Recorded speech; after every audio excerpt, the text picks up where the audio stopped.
स्वागत।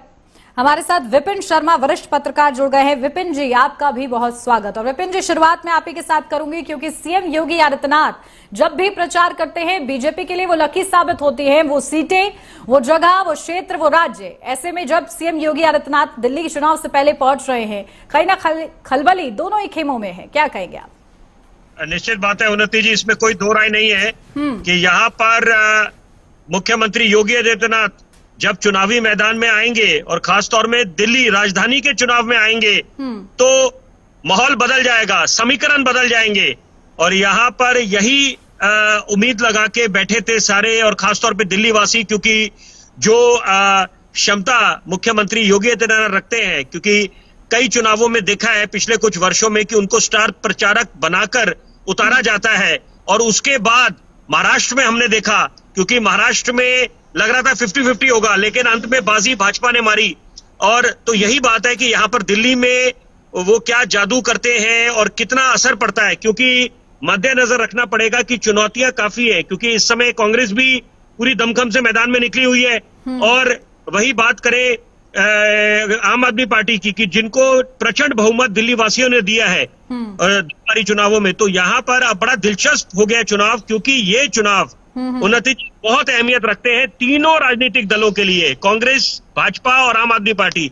आम आदमी पार्टी के लिए इसलिए क्योंकि उनके पास दोहरी चुनौतियां हैं। भाजपा ने हरियाणा में, महाराष्ट्र में जीत दर्ज करी है, उनका आत्मविश्वास 7वें आसमान पर है।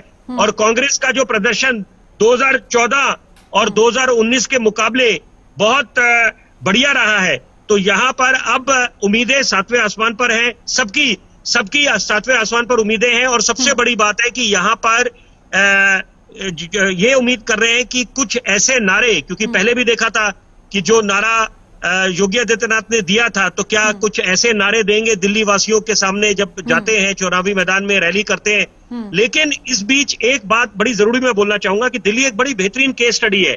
और ये बात भाजपा का आलाकमान और वरिष्ठ नेता संगठन भली भांति समझते हैं कि जब लोकसभा के चुनाव होते हैं स्पष्ट बहुमत भाजपा के नाम, विधानसभा प्रचंड बहुमत आम आदमी पार्टी को, तो यहाँ पर अब क्या कमाल करते हैं तो ये तो देखिए वक्त तय करेगा। लेकिन मैं तुलना जरूर करना चाहूंगा। देखिए, चुनाव में आप जब भी उतरते हैं आपकी रणनीति पे बहुत कुछ निर्भर करता है, आपके मनोबल, आत्मविश्वास। अब कांग्रेस की बात लीजिए, कांग्रेस का स्वर्णिम दौर रहा है दिल्ली में, राजधानी में 1998 से लेकर 2013, जब मुख्यमंत्री शीला दीक्षित थी और उनके कार्यकाल को याद करा जाता है स्वर्णिम दौर बोलकर। तो वहां पर क्या कारण था कि जब उन्होंने भूपेंद्र सिंह हुड्डा को चुनावी मैदान में उतारा नहीं, तो इसको लेकर काफी सवाल उठ रहे हैं इस समय।